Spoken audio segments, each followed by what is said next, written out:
இயற்கை எய்திய கோட்டை நாகவிகாரியின் விகாராதிபதி மாதுலுவாவே சோபித்த தேரரின் இறுதிக் கிரியைகள் இன்று இடம்பெற்றன.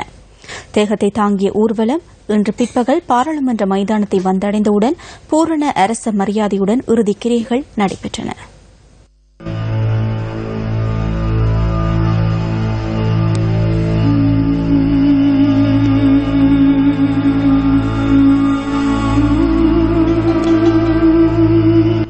சிங்கப்பூர் வைத்தியசாலையில் சிகிச்சை பெற்று வந்த நிலையில் கடந்த ஞாயிற்றுக்கிழமை மாதுலுவாவே சோபித் தேரர் இயற்கை எய்தினார். அதன் பின்னர் இயற்கை எய்திய மாதுலுவாவே சோபித் தேரரின் பூதவுடல் நாட்டுக்கு கொண்டுவரப்பட்டு கோட்டை ஸ்ரீ நாகவிகாரையில் அஞ்சலிக்காக வைக்கப்பட்டது.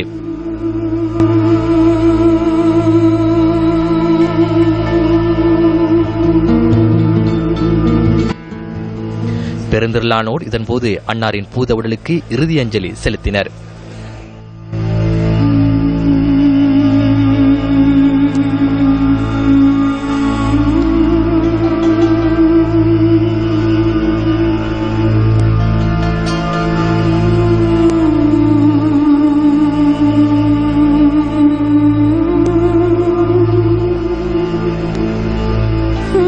இயற்கை எய்திய மாதுலுவாவே சோபித் தேரரின் இறுதிக்கிரியைகள் தொடர்பில் தேவையான நடவடிக்கைகளை முன்னெடுக்கும் நோக்கில் ஜனாதிபதி மைத்ரிபால சிறிசேன இன்றும் ஸ்ரீ நாகவிகாரைக்கு சென்றிருந்தார்.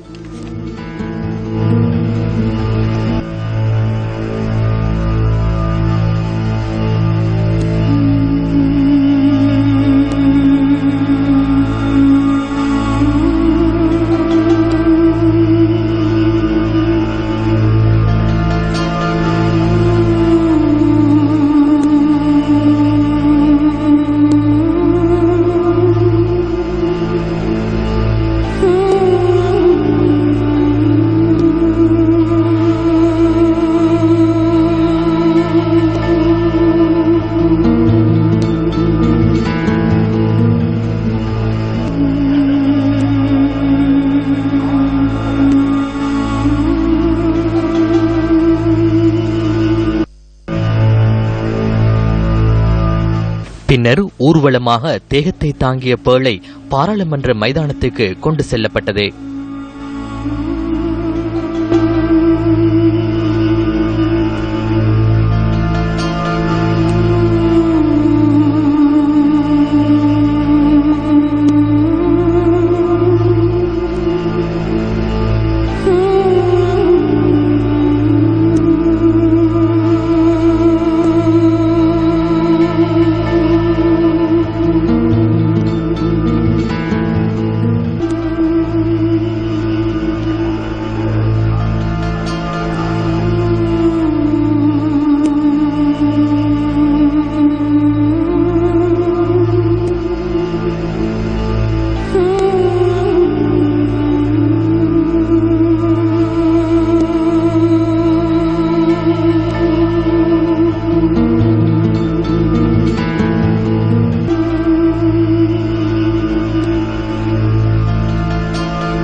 தேகம் பாராளுமன்ற மைதானத்துக்கு கொண்டு செல்லப்பட்டதன் பின்னர் அங்கு மத அனுஷ்டானங்கள் இடம்பெற்றன.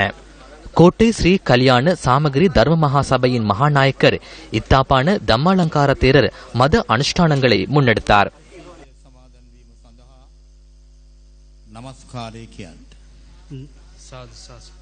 நமோ தஸ் பகவதோ அரஹதோ சம்மா சம்புத்தஸ் நமோ தஸ் பகவதோ அரஹதோ சம்மா சம்புத்தஸ் நமோ தஸ் பகவதோ அரஹதோ சம்மா சம்புத்தஸ். මේ දින ගණනාව මුළුල්ලේම සියලු ජනමාධ්‍යයන්ගේ කවදාවත් මේ රටේ நாட்டில் எந்த ஒரு தேரருக்கும் வழங்கப்படாத கௌரவம் சோபித்த தேரருக்கு வழங்கப்பட்டுள்ளது. இவருக்கு இன்று வழங்கப்படுகின்ற கௌரவம் மன்னருக்கு வழங்கப்படும் கௌரவத்தை போன்றதே. சோபித்த தேரர் மன்னர் அல்ல, ஆனால் அவர் மன்னர் போன்றர் என்று கூறினால் அது தவறில்லை. இந்த நாடு தொடர்பில் அவர் கண்ட கனவொன்று உள்ளது. ஊழல் மோசடிகளற்ற நல்லாட்சியை அவர் எதிர்பார்த்தார்.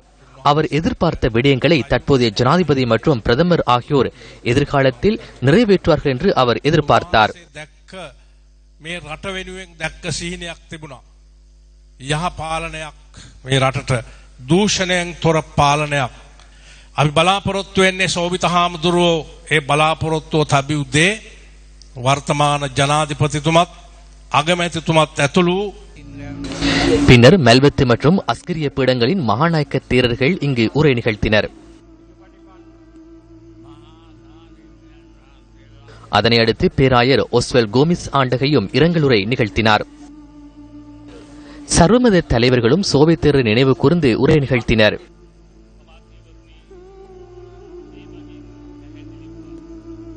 இதன்போது எதிர்க்கட்சித் தலைவர் ஆர் சம்பந்தன் வெளியிட்ட அனுதாப செய்தியை நீதி அமைச்சர் விஜயதாச ராஜபக்ச வாசித்தார்.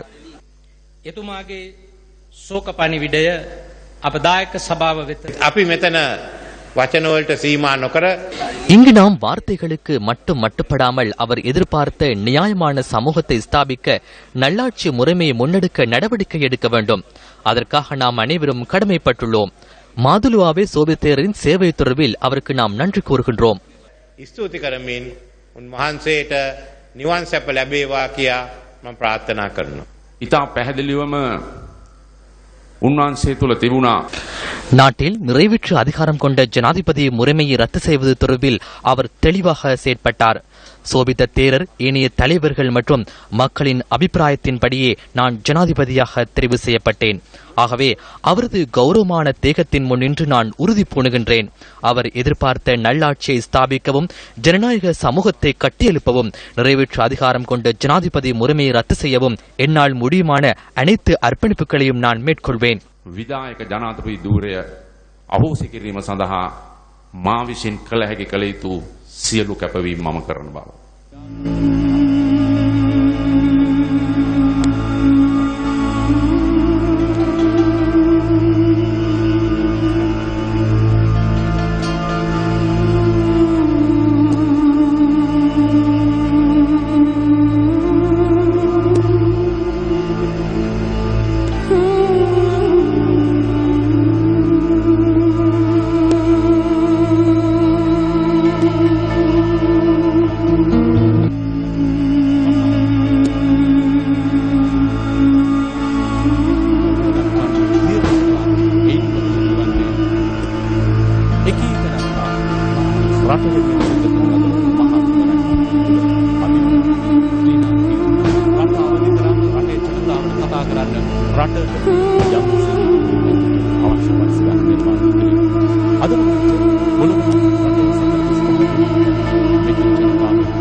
ගමන දුක්ඛරද බාධා අපමාන ඇති වේ ප්‍රතිපත්තිමේ ජයග්‍රහණයක් බවට පත් කර ගන්නට අපි අධිෂ්ඨාන කරගන්න. මේකට පක්ෂයක් ජාතියක් ආගමක් නැහැ. මේක තමයි ජනතා ජයග්‍රහණය. ඒ නිසා මේ දවස අතාරින්න එපා, මග අරින්න එපා. අපිට බියෙන් සැකෙන් තොරව ජීවත් වෙන්න ඕන කරන ඒ නිදහස අපිට දැන් රටේ දැඩිව නීති ක්‍රියාත්මක කරලා මේ අවස්ථාවේ රට නිදහස් කරගන්න. අපි ඔක්කොම එකතු වෙලා අපේ රට හදලා අසාධාරණයක් නැති, අයුක්තියක් නැති, වංචාවක් නැති, හොරකමක් නැති, දූෂණයක් නැති, භීෂණයක් නැති නව යුගයක් උදා කරන්න කියලා ආරාධනා කරන අවසාන වශයෙන්